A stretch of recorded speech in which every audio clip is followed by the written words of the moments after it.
pigeon pea. We've got a bit of pumpkin too. So, and then over there there's soya, 2 alleys. We call these alleys. 2 alleys of soya. Yeah, it's an alley cropping system, but then intercropping between the alleys. And then we've got legumes over there. So every year we shift the alleys, and then in the legumes we plant either groundnuts or soya, and then in that we plant some sunflower, which is a traditional intercropping practice from Eastern Province. Sparsely placed sunflower. So in this field there's about 6 edible cash crops. You can either eat them or you can sell them. And because there's so many crops and a majority of them are nitrogen fixers, they're improving your soil every year. And because the fertility is good, every year it produces more and more organic matter, which allows you to increase your water infiltration, water holding capacity, and ultimately your yield. And the microbes obviously are different in this region, or is it the case of you develop the soil from nothing? No, from indigenous microbes. You just feed them. The secret is giving them enough food. So the food comes from rotting organic matter and root exudate. So when the plant's growing, every plant, the carbohydrate it makes from photosynthesis, a certain percentage of that gets released into the soil to feed the microbes. And the other root is the rotting organic matter. So the more crops you have in the field, the more roots you have in the field.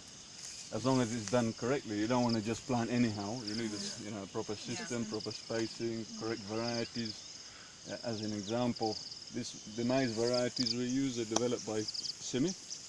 They've got a breeding program for drought tolerance and low nitrogen. So they actually select the genetics for the ability of the maize to grow under low nitrogen conditions, because they're breeding for small scale. They know small scale farmers don't have enough money for fertilizer or enough manure.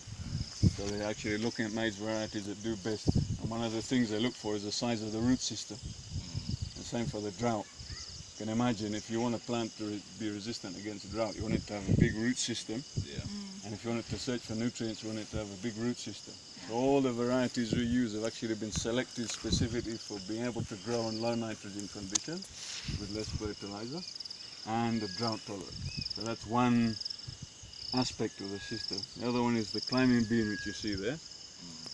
We've been looking for climbing beans for 10 years.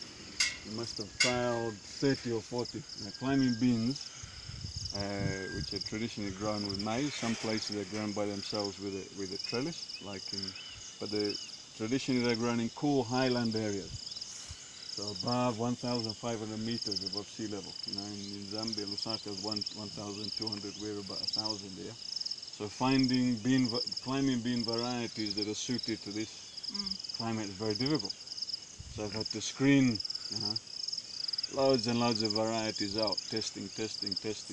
And finally we found 2 or 3. We're still doing trials. Like this year we have 23 different climbing bean varieties in different trials. Just to say, okay, which one does what. But we've found about 3 which do well in mid-altitude. This is what they call it in bean terminology. This is mid-altitude. And so we're slowly going to have a look at this, keep testing it for a couple of years, then really start to look at ways of getting the seed available to farmers, because it's a